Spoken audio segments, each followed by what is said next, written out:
Welcome to In Bed with Luxury. My name is Charles Peddington. This time our travel adventures lead us to Africa on a train, and we follow a dream of the 19th century, a railway from Cape to Cairo. British colonialist Cecil Rhodes, who had made a fortune with diamonds, started to build it, but until today it never got built completely.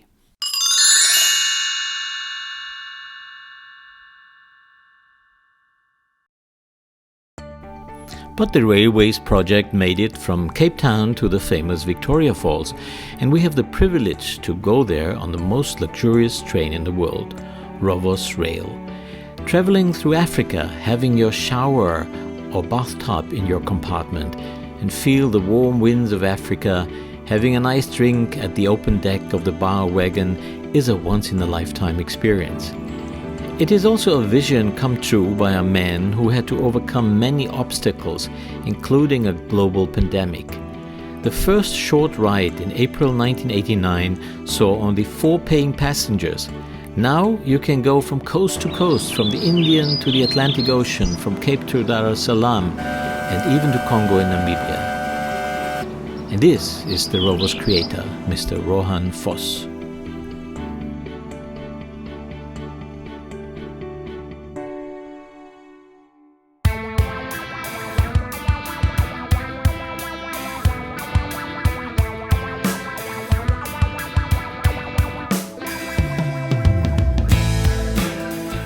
This is a train ride like a dream.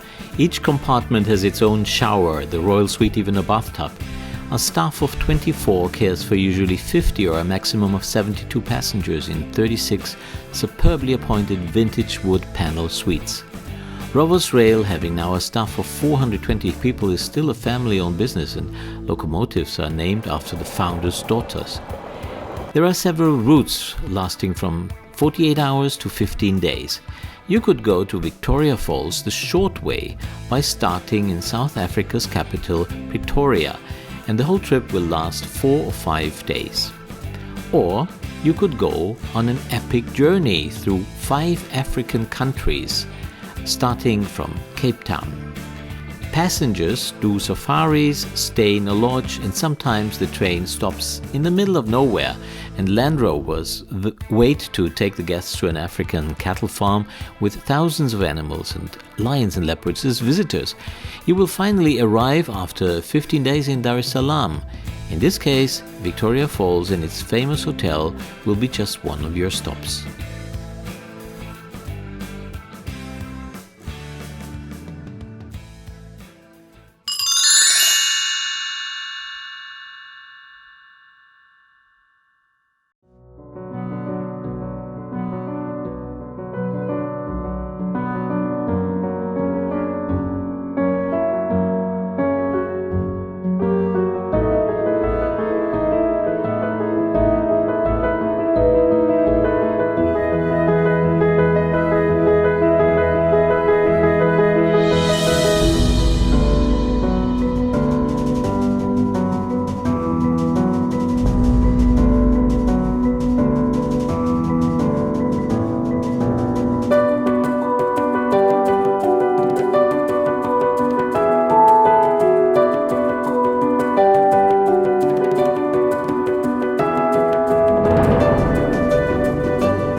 The mighty Zambezi River.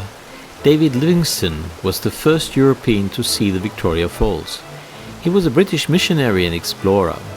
It was 42 degrees Celsius in the shade when he started from a village called Linyanti in Namibia to seek for the smoke that thunders, as the locals called the waterfalls. Together with 200 Makololo tribesmen and their chief Sekeletu, Livingstone finally made it. On November 17, 1855, he approached the falls in a fleet of canoes on the water from the upper side of the falls. The missionary was frightened, but he also was blown away by this natural wonder that no white man's eye had ever seen before.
Arriving in Victoria Falls with Rovos Rail as a VIP service directly at the Victoria Falls Hotel, you are in an Africa bigger than life.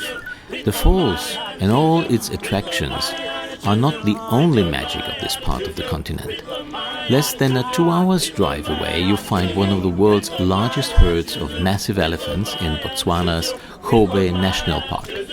It is one of the great wildlife destinations of Africa and was already a wildlife reserve in the 30s. In 1968, Chobe became Botswana's first national park.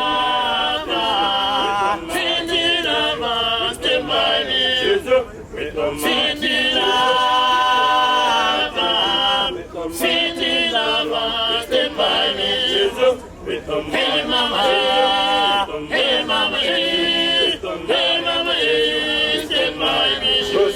With all my heart.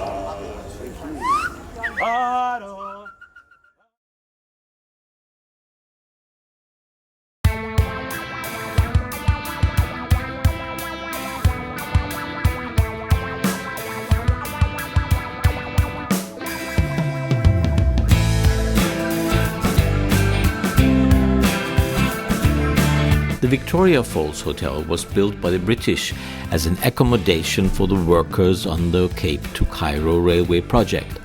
But once the route to Victoria Falls was open, the falls immediately attracted the rich and famous of the time, and the building was turned into a hotel in 1904 and considerably enlarged in 1914.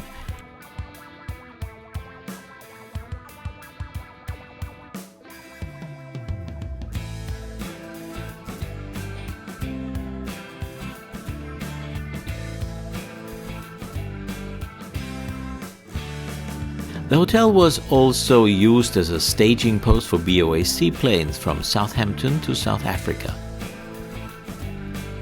Many celebrities visited the place, from Russian oligarch Roman Abramovich to celebrities like Arnold Schwarzenegger, Michael Jackson or Ewan McGregor, and many royals too. In 1947, at the age of 21, the present Queen of England, Elizabeth II, and her family visited the falls named after her grandmother Victoria.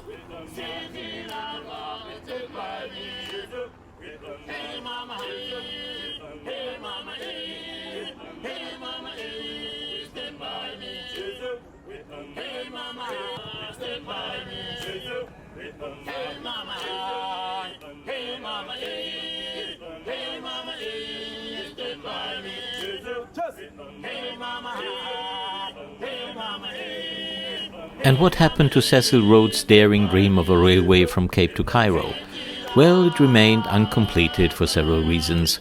Rhodes died young at the age of 48, World War I and the Depression of the 30s limited financing, and the post-colonial African governments showed not much interest in the project.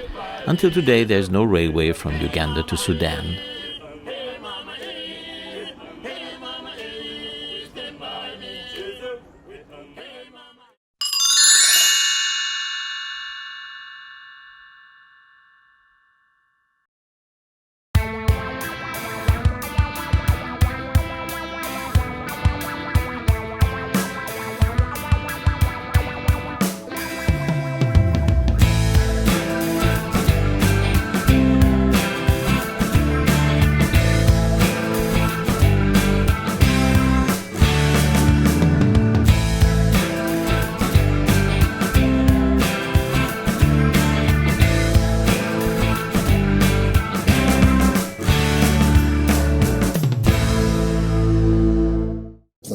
is what makes it very special. But over and above that, it's location. It's where we are located, which makes it so unique.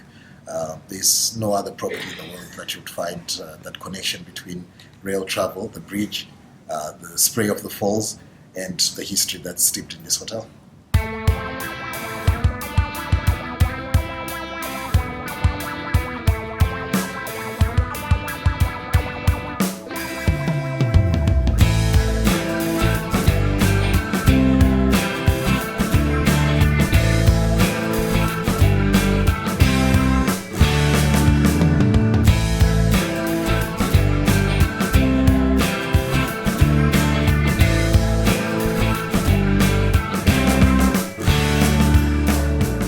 Tied to our history is 2 rooms, which in 1947, the Queen Mother and the then current Queen came and stayed with us. Our presidential suite is now the home of where the current Queen stayed, and we have made it into a luxury penthouse in honor of the Queen. So that would be the must-stay room for the Falls Hotel.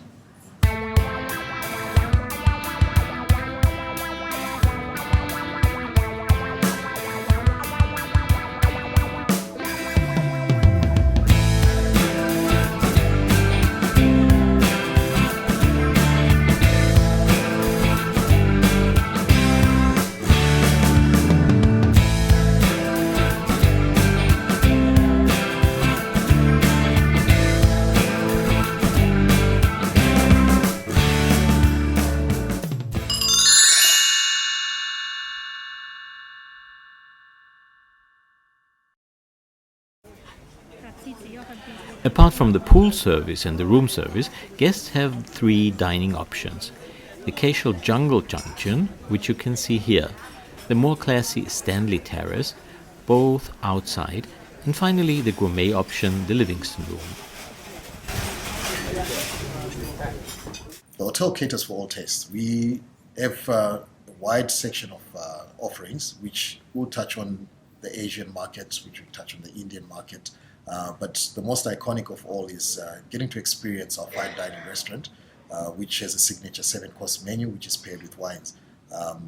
That is a must-do when you come to the Victoria Falls Hotel.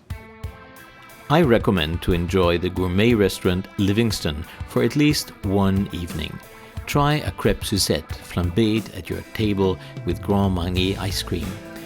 Also very recommendable, especially when it is getting dark, the Stanley Terrace. Here, the roaring of the falls, and try something exotic like spiced crocodile tail or Zambezi bream. Tea lovers will like the elegant high tea in the afternoon at the Stanley Terrace.